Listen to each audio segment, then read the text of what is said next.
राजस्व मंडल bar association के चुनाव उत्साह और शांतिपूर्ण ढंग से संपन्न हो गए, जिसमें मुख्य मुकाबला मदन लाल गुर्जर और शंकर लाल जाट के बीच था, जो कि अध्यक्ष पद के दावेदार थे। इनमें शंकर लाल जाट ने जीत दर्ज कराई। जीत के बाद साथियों में उत्साह देखा गया और उन्हें माला पहनाकर जीत की बधाई प्रेषित की गई। जाट को 169 मत मिले तो वहीं गुर्जर को 143। उपाध्यक्ष पद पर अर्चना गौतम विजय रही, जिन्हें 199 मत मिले। वहीं दूसरी ओर कुलदीप ढिल्लीवाल को 112। सचिव पद पर एक बार फिर मनीष पांडे विजय रहे, जो इससे पहले भी बार के सचिव रह चुके हैं। इन्हें 184 मत मिले।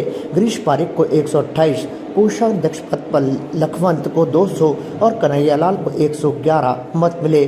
चुनाव अधिकारी मूलचंद शर्मा की देखरेख में चुनाव संपन्न हुए। वही सहायक चुनाव अधिकारी के रूप में रघुवरनाथ सिंह राठौर और राजेंद्र प्रसाद शर्मा, शिव प्रसाद सहित अन्य कई सहायक चुनाव अधिकारी थे, जिनकी देखरेख में चुनाव संपन्न हुआ। जाट ने कहा कि वो अपने सभी साथियों को साथ लेकर चलेंगे और जो भी बार की समस्याएं हैं उन्हें पुरजोर तरीके से दूर करने का प्रयास किया जाएगा। और राजस्थान हाई कोर्ट का एक निर्णय हुआ है, उसके तहत ये चुनाव पूरे राजस्थान में एक ही दिन कराने का निर्णय हुआ।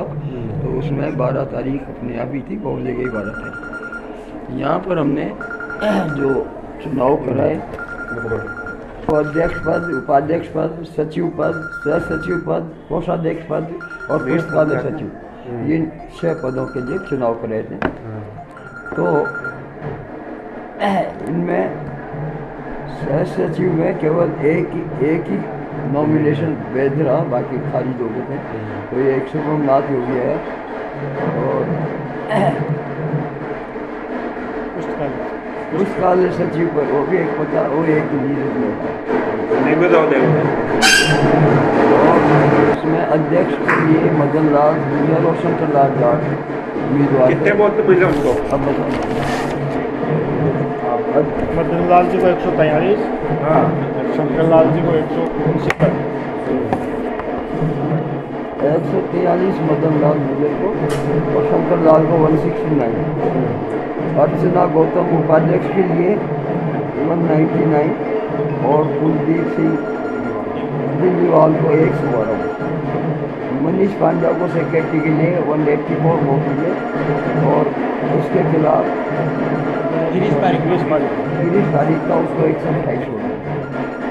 इसी तरह कन्या को कोषाध्यक्ष के लिए 111 मत मिले। कन्हैयालाल और लखवंत सिंह जो है उसको कोषाध्यक्ष के लिए था, 200 मत। आपका नाम बताइए। ये इस तरह से शांतिपूर्ण चुनाव हो गए। आपका नाम? आज राजस्थान रेवेन्यू बार एसोसिएशन के वार्षिक चुनाव थे, जिसमें मैं अध्यक्ष पद प्रत्याशी था। और अध्यक्ष पद प्रत्याशी रहते हुए मैंने मेरे प्रयास किए, मेरे साथियों ने प्रयास किए और भगवान राजराजेश्वर महादेव भोलेनाथ की मेरे ऊपर आशीर्वाद था, बालाजी महाराज का आशीर्वाद था, जय अम्बे का आशीर्वाद था और मेरे सीनियर, मेरे जूनियर, मेरी महिला अधिवक्तागण, मेरे सभी साथियों, बुजुर्गों, सीनियरों का सबका आशीर्वाद था। उस मेहनत और उनके आशीर्वाद से मेरे को ये सफलता मिली है। ये सफलता मुझे नहीं मिली है, मेरे साथियों को, मेरे जूनियरों को, मेरे सीनियर अधिवक्तागणों को, मेरी महिला अधिवक्तागणों को मिली है। और पूरी रेवेन्यू बार के हर एक सदस्य ने मुझे योग्य समझ के, मुझे इस पद के लिए योग्य समझ के बार हित का कार्य करने के लिए मुझे जीत दिलाई है। मैं इस बार के हर एक सदस्य से वादा करता हूं कि मैं आपकी जो सोच है उस पर खरा उतरूंगा और इस बार हित के लिए कुछ भी बलिदान करने के लिए तत्पर रहूंगा। और जूनियरों के और मेरे साथियों के लिए बार हित के लिए 24 घंटे सेवा में हाजिर रहूंगा और किसी भी तरह की कोई मेरी तरफ से कोई कमी नहीं आने दूंगा। कुल 348 मतदाता थे, जिनमें से 316 मतदाताओं ने अपने मताधिकार का प्रयोग किया। कुछ मतदान निरस्त भी करने पड़े, क्योंकि कई लोगों ने 2-2 जगह मतदान कर दिया था।